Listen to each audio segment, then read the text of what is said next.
할렐루야. 오늘 우리에게 주신 말씀 하박국 3장 1절에서 6절까지 말씀입니다. 하박국 3장 1절에서 6절 말씀 제가 봉독하겠습니다. 시기 온옷에 맞춘 바 선지자 하박국의 기도라. 여호와여, 내가 주께 대한 소문을 듣고 놀랐나이다. 여호와여, 주는 주의 일을 이 수년 내에 부응케 하옵소서. 이 수년 내에 나타내시옵소서. 진노 중이라도 긍휼을 잊지 마옵소서. 하나님이 대만에서부터 오시며 거룩한 자가 바란 산에서부터 오시도다. 그 영광이 하늘을 덮었고 그 찬송이 세계에 가득하도다. 그 광명이 햇빛 같고 광선이 그 손에서 나오니 그 권능이 그 속에 감추었도다. 온역이 그 앞에서 행하며 불덩이가 그 발밑에서 나오도다. 그가 서신즉 땅이 진동하며 그가 보신즉 열국이 전율하며 영원한 산이 무너지며 무궁한 작은 산이 엎드려 지나니 그 행하심이 예로부터 그러하시도다. 아멘. 2026년이 시작한 지 엊그제 같은데 오늘 벌써 1월 셋째 주를 보내고 있습니다. 다음 주는 1월 마지막 주입니다. 시간은 계절을 가리지 않고 빨리 지나가고 있습니다. 이러한 시간 속에 주님의 흔적을 가지시는 우리 모두가 되시길 주의 이름으로 축원합니다. 우리도 어느덧 하박국 3장을 함께 보고 있습니다. 오늘은 말씀이 들리면 우리에게 소망과 미래가 있다라는 제목으로 은혜를 나누기를 소망합니다. 오늘 우리가 읽은 이 하박국 3장은 성경 전체를 통틀어 가장 아름답고 웅장한 신앙 고백 중 하나로 꼽힙니다. 그런데 이 찬양은 평온한 일상에서 나온 것이 아니라는 것입니다. 지금까지 우리가 함께 읽어온 1장과 2장에서 선지자는 하나님께 처절하게 질문을 하고 있습니다. 하나님, 왜 악인이 득세합니까?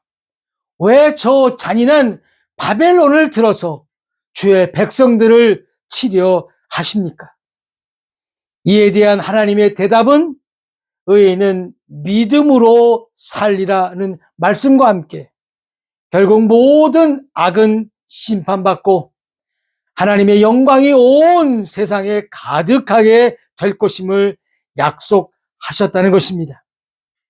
오늘 본문에서 하박국은 이스라엘의 부흥, 즉 소생과 회복을 바라보며 기쁨과 소망으로 기도하고 있습니다.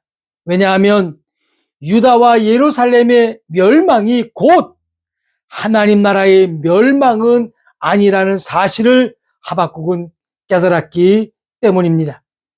유다와 예루살렘은 하나님의 말씀대로 멸망하겠지만 더 크고 강한 하나님의 나라가 새롭게 일어난다는 것입니다. 하박국은 가장 절망적인 상황에서 말씀의 빛을 붙들고 기도하고 있다는 것입니다. 본문 3장 1절입니다. 시가 온옷에 맞춘 바 선지자 하박국의 기도라. 우리는 여기서 잘 모르는 단어를 보게 됩니다. 바로 시기 온옷입니다. 무슨 뜻인지 명확히 알려지지 않았지만 이 시기 온옷은 한마디로 특별한 리듬이라는 것입니다.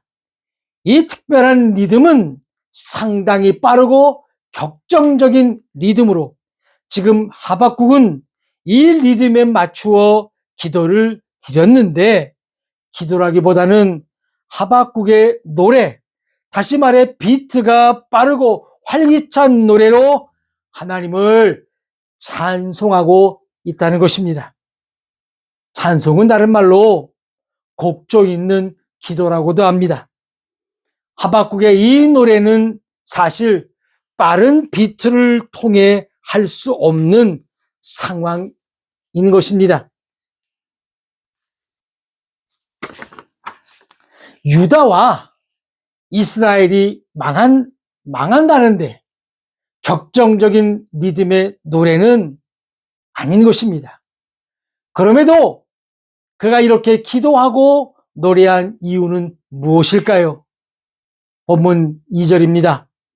여호와여, 내가 주께 대한 소문을 듣고 놀랐나이다.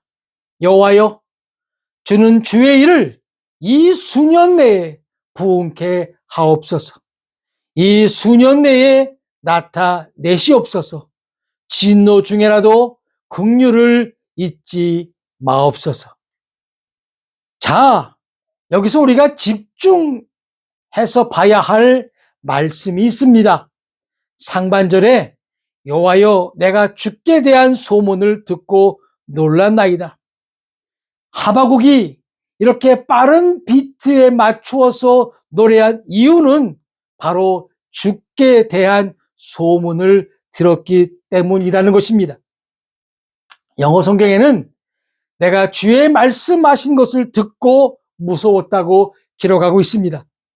그러니까 우리 성경에는 주께 대한 소문이라고 기록되어 있는데 하박국은 지금까지 주께서 하신 말씀을 듣고 무서웠다는 것입니다.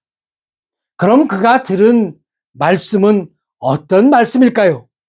바로 유다와 예루살렘이 완전히 망한다는 비극적인 소문, 즉 말씀이라는 것입니다. 심지어 바벨론은 사람들을 곤충이나 물고기 정도로 취급하며 또한 사람들을 무참히 죽인다는 것입니다. 그런데 여기서 끝나는 것이 아니라 유다의 멸망을 통해 여호와의 영광이 온 세상에 가득해질 것이라는 말씀에 그는 무서웠고 놀랬다는 것입니다. 다시 말해 지금까지 하박국이 들은 말씀은 예루살렘과 유다는 반드시 멸망할 것이다. 그러나 이 엄청난 시련과 충격과 고통은 오히려 하나님을 높이는 영광의 기회가 된다는 것이었습니다. 일반적으로 사람들은 세상에서 성공해야 하나님께 영광을 돌린다고 생각하고 그게 또한 믿음이 되기도 합니다. 그래서 예수 믿는 사람이 가난하게 살면 하나님께 영광을 돌리지 못한다고 생각하기에 어떻게 해서든지 부자로 살아야 한다는 것입니다. 오래전에 한 젊은 집사를 만난 적이 있습니다.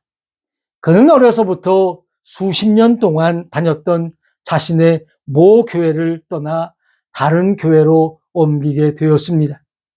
그 이유가 장로들이 매년 당회장 목사님 앞에서 올 한 해 하나님께서 내게 주신 복을 자랑하는데 어느 장로는 올 한 해 내가 더 큰 새 집으로 이사하게 되었고 어느 장로는 올 한 해 하나님께서 내게 복을 주셔서 더 큰 새 차를 구매하게 됨 등등을 보고했다는 것입니다. 그렇게 장로들 사이에서 이러한 일이 벌어지니 어떤 장로는 하다못해 몇백만 원짜리 시계라도 사서 차고 나가야 자신도 하나님께 영광을 돌린다는 말을 듣고 그는 자신의 모교회를 그렇게 옮길 수밖에 없었다고 말합니다. 여러분, 교회는 어떻습니까? 하지만 하박국 선지자가 들은 내용은 바로 우리가 아는 것과 정반대였다는 것입니다. 하나님의 백성들이 망해서 다른 나라의 노예가 되고 성전이 폭삭 내려앉아도 하나님의 영광은 나타난다는 사실을 믿으시기를 바랍니다. 진정 하나님의 백성은 얼마나 많은 재산을 가지고 풍족히 사느냐가 중요한 것이 아니라는 것입니다. 어떠한 어려움 속에서도 믿음을 잃지 않고 이 세상을 헤쳐나가 주님께 영광을 돌리는 자가 진정 하나님의 자녀요 하나님의 백성이라는 사실을 믿으시기를 주의 이름으로 축원합니다. 이러한 믿음은 우리의 기도도 바꾼다는 사실을 또한 믿으시기를 바랍니다. 편안하고 안락한 삶만을 위해 기도하지 않는다는 것입니다. 하나님의 강한 사람이 되기 위해 기도하게 된다는 것입니다. Do not pray for comfortable life. Pray to be a strong man of God. 오늘 하바국이 시기오니시라는 리듬에 맞춰 곡조 있는 기도를 드렸던 것은 바로 그가 주의 말씀하신 것을 들었기 때문이라는 것입니다. 우리도 마찬가지입니다. 그 말씀이 들리면, 주의 말씀이 들리면 어떠한 어려움 속에서도 미래를 소망할 수 있다는 것입니다. 다시 말해 말씀 속에 미래가 있고 비전이 있다는 것입니다. 2절 후반부에는 여호와여 주는 주의 일을 이 수년 내에 부응케 하옵소서 라는 구절이 나옵니다. 우리는 이 구절을 교회에서 많이 봤을 것입니다. 수년 내에 부응케 해달라는 말씀입니다. 우리 성경에는 부응이라고 기록해서 많이들 인용하는 말씀인데 영어 성경에는 소생이라고 기록되어 있습니다. revive, 소생, 회복입니다. 하박국이 기도한 내용은 다시 생명을 불어넣으셔서 소생시키시고 회복시키셔서 그 영광스러운 모습을 되찾게 해달라고 기도하고 있다는 것입니다. 하박국은 유다가 이렇게 망하게 된 이유를 바로 기도하지 않은 것에서 찾았다는 것입니다. 지금 유다가 실제로 망했다면 지금 작금의 우리 그리스도인이나 교회들도 망하게 되는 이유를 찾는다면 역시 기도의 부재라는 사실을 믿으시기를 바랍니다. 그것도 성령의 역사를 위해 기도하지 않고 위에서 말씀드렸듯이 자신의 부귀 영화만을 위해 기도한다면 어쩌면 우리도 망한 유다와 다를 게 없다는 것입니다. 수년 내에 부흥케 하옵소서는 바로 기도하라는 말씀입니다. 사람이 늘어나고 교인들이 늘어나고 예배당이 새롭게 더 크게 건축되는 것이 부흥이 아니라 우리의 죽어 있는 혼들이 살아나고 성령으로 충만하게 소생되고 회복되어야 한다는 것입니다. 사랑하는 성도 여러분, 이 지구상의 마지막 희망은 바로 우리 그리스도인입니다. 물론 예수님이실 것입니다. 그러기에 우리들이 외치고 죽어 있는 혼들을 구해와야 하는 것이라는 사실을 또한 믿으시기를 바랍니다. 하박국은 2절 마지막 부분을 통해 긍휼을 또한 구하고 있습니다. 진노 중에라도 긍휼을 잊지 마옵소서. 유다 백성들이 그동안 잃고 있었던 것이 바로 하나님의 임재입니다. 여러분들은 어떻습니까? 언제나 하나님께서 여러분과 함께 하심을 믿습니까? 아마 우리는 모두 다 아멘이라고 말할 겁니다. 그런데 왜 여러분들은 아직도 그분이 계시지 않는 것처럼 그렇게 세상과 짝하며 살아가고 계십니까?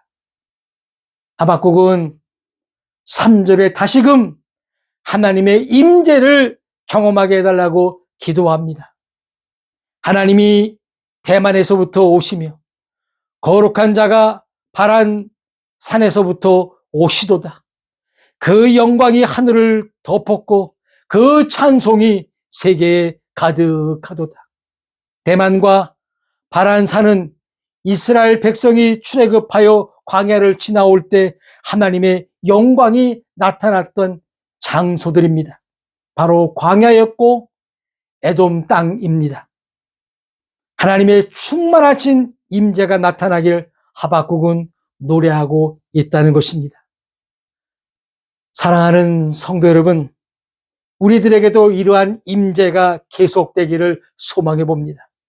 우리 그리스도인의 삶에도 끝이 안 보이고 언제나 터널 속에 헤매이는 것 같지만 어둠을 뚫고 태양이 솟아오르듯 올라올 것입니다. 우리가 경험했던 그 하나님의 임재가 회복될 것을 믿으시기를 바랍니다. 4절입니다. 그 광명이 햇빛 같고 광선이 그 손에서 나오니 그 권능이 그 속에 감추었도다. 4절은 일출의 장관을 그리고 있습니다. 하지만 하박국이 찬양한 것은 태양의 찬란함이 아니라 자신이 경험했던 그 하나님을 노래하고 있다는 것입니다. 하나님이 이스라엘 백성들을 찾아오셔서 위로하실 때는 이렇게 떠오르는 태양처럼 나타나사 위로하신다는 것입니다. 우리들에게도 마찬가지로 이렇게 임하실 줄 믿습니다. 말씀을 조금 더 깊이 있게 살펴볼 때 우리 성경에는 권능이라고 기록되어 있는데 이 권능이 바로 뿔입니다. 이 말은 하나님의 찬란한 영광이 온 세상을 다스리는 강력한 권세임을 상징한다는 것입니다. 그 빛이 너무 강렬하여 오히려 하나님의 권능인 뿔, 그 뿔은 그 찬란함 속에 감추어져 있다고 표현할 만큼 하나님의 임재는 압도적이라는 것입니다. 5절입니다. 온역이 그 앞에 행하며 불덩이가 그 발밑에서 나오도다. 심판의 도구들을 말합니다. 온역은 전염병이고 불덩이는 불타는 숯불을 말씀하고 있습니다. 우리는 몇 년 전에 코비드라고 하는 전염병으로 지구상에 많은 사람들이 숨을 거두었고 산 사람들도 이 병에 감염되어 백신을 3번 이상 접종했던 것을 기억할 것입니다. 여기서 말하는 온역과 불덩이는 인간이 통제할 수 없는 재앙인 것입니다. 하나님께서 임재하실 때 하나님을 대적했던 모든 세력들은 반드시 이 재앙 앞에 무릎을 꿇게 된다는 사실 또한 믿으시기를 바랍니다. 주님 다시 오실 때, 주께서 다시 임재하실 때 반드시 이러한 역사가 일어날 것입니다. 6절입니다. 그가 서신즉 땅이 진동하며 그가 보신즉 열국이 전율하며 영원한 산이 무너지며 무궁한 작은 산이 엎드려지나니 그 행하심이 예로부터 그러하시도다. 하나님이 서신즉은 하나님께서 심판을 준비하신다는 것입니다. 죄인들은 감히 접근할 수 없는 하나님께서 전염병과 불타는 숯불뿐만 아니라 이 땅을 진동시키시고 다시 말해 땅을 측량하시며 여러 나라를 흩으시며 산까지도 무너뜨리신다는 것입니다. 고대인들에게는 산은 변하지 않는 신뢰의 대상입니다. 그러나 하나님의 현년 앞에는, 하나님의 임재 앞에는 영원한 산도 흩어지고 작은 산들도 굴복한다는 사실입니다. 하나님의 이러한 통치 원리는 예로부터 그러하시도다. 즉 어제나 오늘이나 영원토록 변함없으시다고 하박국은 찬양하고 있다는 것입니다. 사랑하는 성도 여러분, 하박국은 기도할 수 없는 상황 속에서 하나님의 말씀을 듣고 그는 기도하고 그는 찬양을 드렸습니다. 오늘 이 말씀이 우리에게도 임하시기를 소망해 봅니다. 기도할 수 없을 때, 낙담하고 힘들어 일어서기도 괴로울 때 하나님의 말씀을 들읍시다. 그리고 그 말씀을 듣고 그 말씀에 힘입어 다시 기도하기를 소망합니다. 오늘 하박국 선지자처럼 고난의 터널 속에서도 주의 긍휼을 신뢰하며 오직 주님의 영광만을 노래하는 믿음 속에 주님의 임재가 강렬히 임하듯 우리에게도 그런 주님의 권능이 임하시길 주님의 이름으로 축원하면서 오늘 주님 주신 말씀을 기억하면서 다 같이 머리 숙여 그 위대하신 주님께 기도하시겠습니다.